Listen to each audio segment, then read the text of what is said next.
Hello and welcome to another edition of the ICA Sports and Fitness Council Science Podcast. My name is Dr. Brant Hulsebus. I'm one of your board members of your council, and today we get to meet with another ICA member, Dr. Nick Athens. Dr. Athens, you want to say hello and tell us where you practice and a little background about yourself? Thank you for having me, Doc. Appreciate it. Been in San Carlos, California for 43 years. Graduated from Palmer College Chiropractic in 1982 and started out from scratch. And I've been out in California ever since then. And here to share some wisdom and some experience that I've had over the years with fellow chiropractors, fellow DCs, fellow ICA members. And I love being a member of the ICA, and I really like their mission and I like their purpose. So my grandfather was a chiropractor and my father was also, he just retired chiropractor. And he used to tell me stories about watching a football game one time when the San Francisco 49ers were playing and how excited he was and he got to see a chiropractic adjustment live. Would Yeah. you know anything about that? Happened a long time ago. And I even wrote about it in a book that's out called To Health With You, on how one moment in time in sports comes down to one play, and one play can create history, and one play can have a demise of a team. In this case, talk about in the book, I pretended I was a press personnel. And at the Super Bowl media day, I pretended I was a press person, and I talk about it more in the book. But the book's called To Health With You. And in essence, Joe Montana ended up doing a pregame Super Bowl adjustment that got about over $2 million worth of free publicity. And then the USA Today did a big story. That was back in 1990. We got like almost $4 million worth of free publicity for the chiropractic profession. And it was the launching pad to help the chiropractic profession get into the sports world, which they'd been striving for a long time. And I was just happy to be a part of that. And I was able to make a play, as the athletes say, on the field that helped launch the profession to another level in the sports field. Now, most chiropractors are on sports teams, and they're in the Major League Baseball, and they're in NFL and hockey teams. So glad to see chiropractors part of the healthcare team to keep these athletes on the field. We always talk about how sports is a great way to get in front of people and spread the word about what chiropractors do and chiropractors' mission through athletes, this and that. And you've worked with quite a few teams in your time, correct? And athletes? Yeah, still do actually, Doc. Christian McCaffrey is a running back for the Niners. He hired me as a concierge doc this year to take care of him. He's doing really well. He missed all of last year from injuries. And one thing you learn after 43 years, you learn patterns of people's bad habits, and you learn what they do incorrectly, like sleeping on their stomach. They sit and cross their legs. They slouch a lot. They just have bad posture, bad habits. They sit on bad couches, bad mattresses. They sit and slouch, play video games. These are athletes who are young ages that they do. And that could lead to, when they sprint 20 miles an hour in the field, that could lead to injuries. So if you could help them with lifestyle habits off the field to help them on the field. And ironically, about 72% of pro football injuries are non-contact injuries. A lot of people don't even realize that.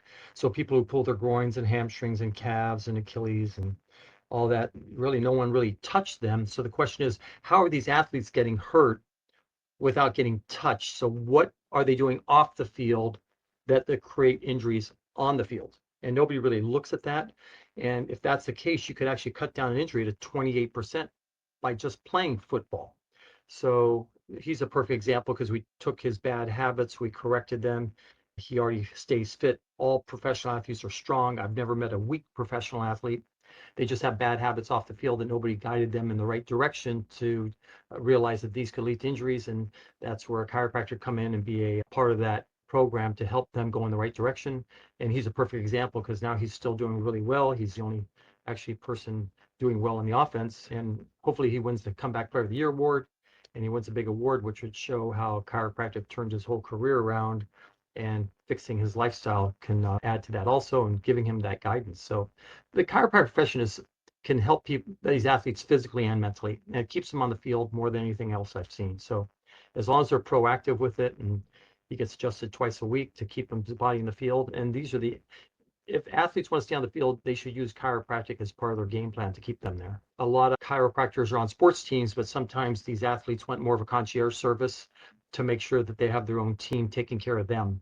And I think that might be going in that direction. So you're going to have team chiropractors, and then you have concierge chiropractors that take care of athletes individually that have their home team to take care of them, to keep them going in the right direction.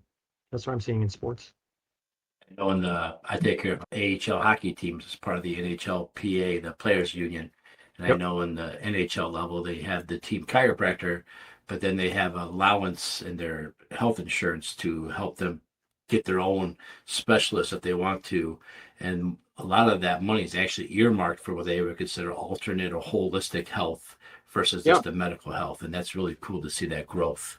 Yeah, it's excellent. And I think we're all a family as chiropractors trying to launch the profession in the right direction. And if chiropractors have the right mindset, even after 43 years of practice, for me, I've been in practice 43 years, I feel like I'm a 30-year-old still having energy to take care of these guys. And I really feel comfortable where I'm at because I have this wisdom and this youthful space in my body from taking care of it. And I feel that I could offer, experience and youth with experience to these athletes.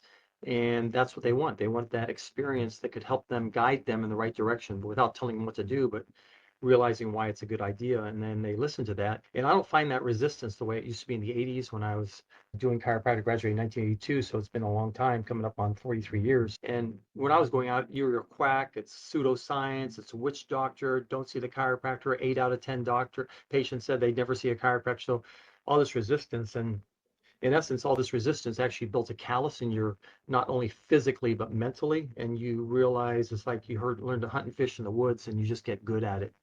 And you just learn how to make plays, and you learn how to think outside the box, and you learn to go to the hotel and go around what the team doctors recommend, and you start taking care of them. And these players get it because they know their careers are on the field.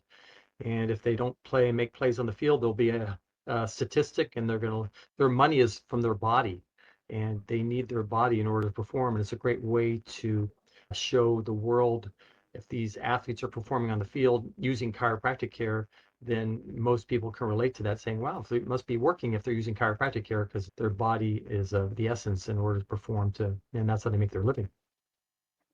Brian Bickle from the Blackhawks one time told me, as a professional hockey player, you have 8 years to make as much money as you can. We don't know how to do anything else. And my body is my entire investment. We talk to the students all the time about you have to explain what you're doing to these players because they're really everything they own, everything they have, everything they spend all their money on is their bodies. And you mentioned something earlier too, because I talk to a lot of students, and they're always, because I take care of a hockey team, they think I'm going down in between the periods and doing all these corrections after the hits. And I try to explain to them most of what I do is during the week or before the game, trying to get these guys into peak performance. And you probably find that to be very true too. It's more about getting the guys to peak performance than it is running in there when they have a tight neck. You could get them to perform and get rid of bad habits initially, they could hold up a lot better on the sport they're performing at. And it's all about execution, Doc. In the sport, you have to execute. And if you don't make plays, you don't win. And you're cut, your contract, your whole team gets fired. Coaches get picked up. They have to go to other teams, try to get picked up. That's what they do. So it's all about execution. And it should be about execution as a chiropractor, too. You have to execute for the player. The chiropractor's job is to keep the player on the field so the player can execute and the sport they're doing. So it's two people executing at the highest level to help them perform at a high level, to help them win games. So therefore, it helps the domino effect to the coaching staff. Now they don't have to pick up their families and move. They have jobs. They're more stable. And I've always thought of it, I'll give you an example of Patrick Mahomes. Patrick Mahomes is a quarterback who always wins. If he could win 35-31, the defensive coordinator will always have a job, right? Because it's always finding a way to win. And so if these quarterbacks, these good quarterbacks have a way to win, they could win and weather the storm and win 42-35 or 28-24. And that keeps the defensive coordinator's job. And if you don't have a quarterback who could win and the defense gives up those points, those winning and losing comes down to one or two plays in sports. But that's why people watch it. They love to see those plays come down to those one or two plays. And you can only be, if you take care of your own self and you're locked in like a player's locked in on the field on a regular basis, not certain days of the week, just every day you got to perform. And you got to come into your office locked in to be ready to perform, and you're going to give the best adjustment possible. You're going to get the best results, and you're going to get the results you're going to love enjoying them perform and whatever sport they play at. I don't know. I really believe in execution and giving people results. That's what they come in for. And you can't have your mind thinking of something else, but your body's in the office. It has to be locked in together. You have to have this congruent mind-body connection to give the best adjustment. BJ, I think Palmer said, be one with the bone, be one with the bone, be with the person, be in the present moment. when you're given the adjustment. It's hard to do when you have all these other things, but what makes a good quarterback is all this chaos is going around him, but he's looking up the field. He's not looking, he's feeling the chaos, but he's not really looking at it. And so as a chiropractor, we have a lot of things going on, but you have to be locked in at the point in time to give the best adjustment possible. It's hard to do, but the more you practice it, the more you stay in this calm eye of the storm. And if you're in this eye of the storm, that's when your decisions are better. They're less reactive. And it's the reactive decisions that get people in trouble with their health. It's not the calm decisions. So if they can live a calmer life, add calm to their life, that's when you're in the zone. And the zone is the calmest or the highest level of athletic performance. So get in the eye of that hurricane, perform on a regular basis, and you're going to get great results, and you're going to build your practice too. It's a win-win. Awesome. Yeah, we have a lot of students that listen to this podcast. I go to a lot of the schools and talk, and I met Palmer all the time too, and we talk to him. So any other advice? You gave a lot of great advice already. If you have any other advice you'd like to aim at, a lot of the students are listening to this right now. Yeah, so what I would argue, I would say, don't be afraid to go outside in school and take seminars and see practitioners in practice, because school just teaches you from instructors, and instructors have the value to give you information to get you a degree, but your true experience is outside of school and learning from all these thousands of people. So what I talk about in the book is over 750,000 people. What did I learn from them instead of what I learned in school? What did I learn from the people and the bad habits and the patterns they had?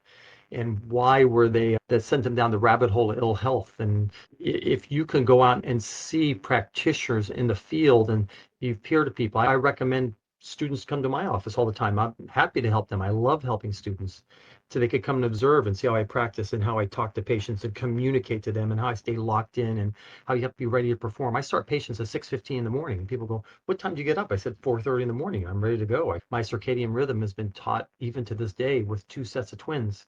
And my youngest son is in Palmer now. He's going to be a chiropractor. So I got 1 out of 4 becoming a chiropractor, which I'm happy about. Anyway, you just have to, if you can see practitioners outside of school, most students will say, I don't have time. I have to study for boards. I have to study for tests. No, you need to make that time, because it's going to make you a better practitioner. It's going to calm you to see the reward at the end of the race. It's going to see what you end up with. You need to see it now. You can't just watch someone, if you want to be a musician, play the piano for 4 years, and then all of a sudden after 4 years start the piano. You need to start getting into offices now and see people, see how they put their hands on the piano, start palpating and working with other students and get your hands in there. And so that's how you learn, and that's how you experience to be a great adjuster. And I told you, once you become a great adjuster, you're going to have a big practice, and that's what people come in with. The adjustment is the hub and the wheel. And then from there, you have the spokes. You could do your laser, your rehab, your nutrition, your supplements, but you need to have the subluxation philosophy with the adjustment and what it's doing, and it's rebooting the nervous system. And you got to realize it's not only going to help you physically, it's going to help the person mentally. So you're getting the 2 for 1. If you know how to adjust patients, you're giving them mental health and physical health.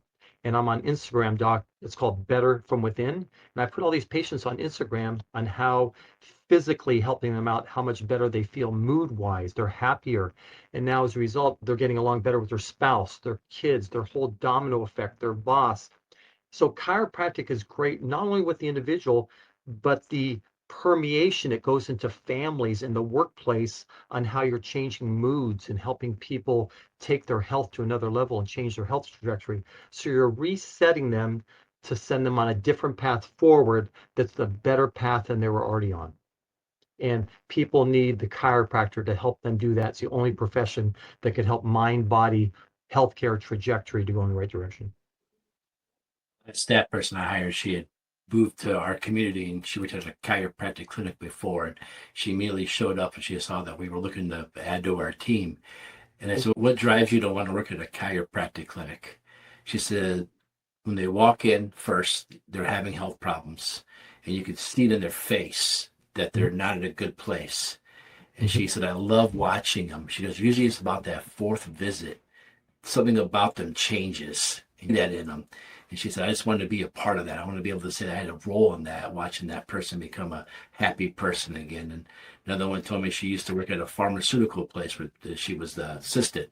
And she goes, everybody there is mad. I go to your office, everyone's happy. I love being around happy people. That's, I know, talked about shadowing. My father sent me all over the country shadowing people to make sure I got all the experience I can. And We open up our clinic to the students at Palmer all the time.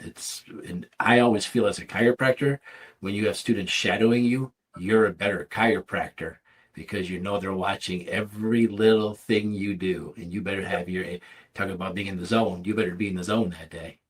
Yeah, and you better be in the zone when they're not there too.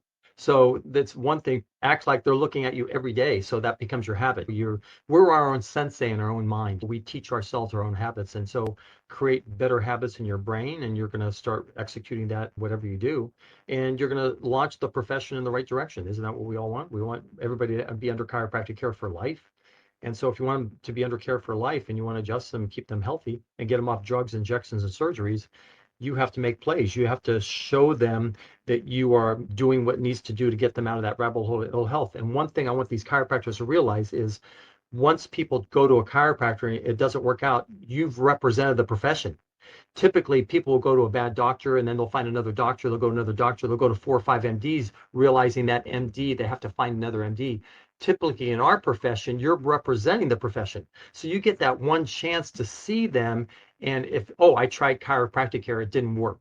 See, you're representing them. So you have to execute. And that's why you have to be in the zone, doc. I tell doc students, and that's why I want to teach them how to be there more often and make it part of their life. And if they execute on a regular basis, now you could also turn the profession on a great way and a great launch, great trajectory by letting people know and performing for them. And if you do that, now you're improving your community. You're getting Yelp reviews, you're getting Nextdoor reviews, you're getting good reviews. And remember, you have to rely on people are going to tell other people and their friends. And so if they do, that means you better be performing in the office every day. And so that's why you need to go out and see what would work for you, what kind of technique you feel comfortable with, and go visit practitioners. And I would still argue, I've never seen a student flunk out in school because he was too busy seeing all these other practitioners. If anything, they're performing still well in school and they're getting more A's and B's than they are because they're so rewarded, they're so pumped up to listen, and their senses are more astute because they're more excited about the profession has to offer. When they're in school, they see the reward at the end of it. And so they're locked in the classroom to get the information, to learn, to get the degree going in the right direction, and they're not floundering. So in essence, the more practitioners, I would say it's going to help you graduate more efficiently than not. How's that? Awesome. I want to echo too what you said about you represent the profession, because in some of our sports, like myself, we have people that come over here from parts of Russia that don't have any chiropractic at all. So not only are you the ambassador to our profession, but that person's going to take it back to their country and either ask for it or say, don't ever bring that here. And they have influence because of their position in the society. So that goes even further in the sporting world. You know, this has been more people find out that this athlete is seeing you and it's helping build your practice, and whatever it takes to help people acknowledge or realize that you're the person in the community to go see. I don't know. I think even to this day, I still want to move the profession in the right direction. And it's just great when you have athletes that you're working with who are congruent with your mindset on that. And it's great because people look up to these athletes. Okay, I get it. But my point is, if they see you're working with these athletes and keeping them on the field, these athletes are making a lot of money. And I tell patients, my malpractice is only $2,400 a year. It's inexpensive. So in essence, a medical doctor, ask him his malpractice. I show patients my malpractice policy to show them how inexpensive it is. So they know, hey, how safe is it? Let me show you malpractice. Let me have you show your MD, because he has no clue, because they're all employees in the system now. They're not on their own. They're all in a system getting paid and having the system pay for their malpractice. Again, I said earlier, we have to learn to hunt and fish in the woods as chiropractors, which builds the callus, which makes you mentally tougher and physically tougher. And I don't want to be a fisherman, calling myself fisherman with fish jumping in the boat. I, in essence, want to work and learn how to figure it out and be curious how to figure out and build a practice. And that's what I've been able to figure out over all these years and keep launching the profession in the right direction. I'm happy. Patients come in happy. I've had built this whole extended family of thousands of patients. And I'm happy I could deliver the goods and pass on a sibling, my son, I should say, to them, so I could continue after 43 years the good word that we started to keep it going in the right direction, because all the patients want to know what's going to happen once I retire.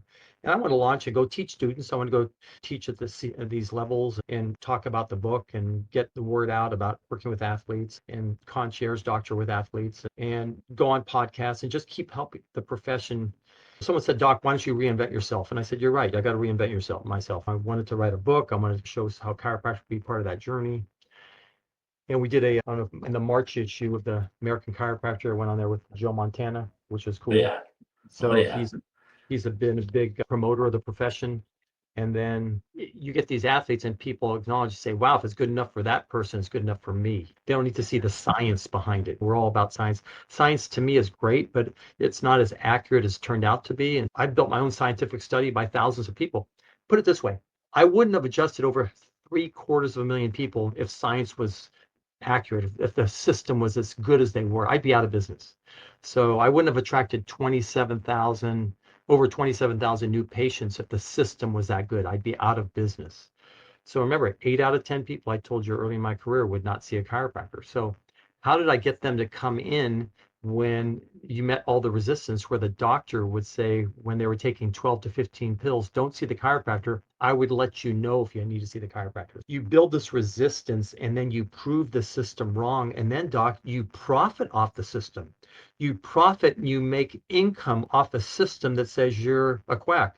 So now over all these years, time, and now everything's going the chiropractic way. This whole pendulum of health to the pandemic, people are looking for drug-free care. They're looking for something else to take care of their bodies without drugs and sex surgeries. And we're in the sweet spot of that. We don't have to have that resistance anymore. We're the largest drugless health profession. So we need to seize it. If the other team fumbles on the 4-yard line, you don't feel sorry for them. You take it in. You execute. So you execute plays. If people are thinking this way, you execute in the office. You take advantage of that. And that's how you build your practice. That's how you launch the profession forward. And if you keep launching the profession forward, it's going to benefit you, the chiropractor, individually too. So that's the mindset. Absolutely. Well, let me, I always give my guests the final word, and I think you got something you want to share with us there. So, stage is yours, my friend. Yeah, I would say don't get in your own way, doc. Don't get in your own way. A lot of people times your brain doesn't know fantasy from perception and reality. I talk about in the book, and perception really doesn't get talked about. But athletes have coaches to manage the perception. You can only imagine pro sports without coaches. Coaches give realistic voices to the athlete's perception, the way they think the game is. And I've never seen a game, doc, without timeouts. And timeouts are resets for the athlete to go play the game to get a better outcome from the game. So chiropractic patients come in for timeouts. You're resetting them to go out in the game of life. And you're the coach, you're the person telling them what to do. Don't get in your own way. Don't be that person, be the healthcare coach and that guidance tool to keep them going in the right direction. Be the realistic voice they need, because if you aren't, they're going to the doctor for pills, potions, and lotions being thrown at them, so many products. You're the one to take them out of the rabbit hole of ill health and start taking them the right direction so they can have a better quality of life as they age, with more activities and more fun, with less health breakdowns. Be that realistic voice. Don't get in your own way and guide them and teach them. Doctor means teacher. So be a great teacher and be locked in and be in the zone every day. Show us your book one more time so people can see it. I'm Oh, assuming you're going to give us a link that we can find it. Joe Montana has a good quote on the top. He was nice to do that for me. It's about a guidance tool on what people should do to improve their health overall, not just chiropractic care, but breathing right, how to stay calm, how to get in the zone, why HIIT training is important, and weight training and flexibility and all that. And so, in essence, how chiropractic would be part of the journey. I realized instead of just having a chiropractic book, I'm going to make a book on healthcare and why chiropractic is a good reason as part of your aging process to prevent breakdowns as you age. So I put in there why try chiropractic care and what it could do for you. So anyway, it's on Amazon, $20, or you could get to healthwithyou.net. But if you look up To Health With You on Amazon, you'll get the book. It's great for the waiting room. It's great for your patients. And I made it for chiropractors to help them out. I think chiropractors should read it anyway to become better practitioners. And I think if they know more about healthcare themselves in general, and they're going to learn from this book, it's 140 pages of gems and nuggets. I didn't go off any tangents on just one story starting out, the Super Bowl story. But other than that, it's just gems and nuggets and how you could be a better practitioner and how your patients can be have better health. Well, I'll put a link wherever you're watching or listening to this so you can access that real nice and simple. I want to thank you for joining us today. It's been a lot of fun. I love staying more focused on talking about with the powers of chiropractic than some of the other things. So this has been a lot of fun for me. I really appreciate what you do. Oh, I appreciate you too, Doc, and I appreciate the profession and what it's done for myself and what it's done for all the patients that have come to see me. And I think it's the best profession in the world to this day. And man, it's worked for myself too. I get adjusted once, twice a week, keep myself healthy. I'll be almost 67 coming up. It's worked for me on aging and longevity, and this book is on aging and longevity and what you could do to take care of your body to have a better quality of life as you age. Absolutely. Thanks again. And if Okay. you like this podcast, please share it, like it, subscribe, and give it to others. And we'll see you next time around. And after that, we'll just say, till next time, everybody. Bye-bye. Bye-bye.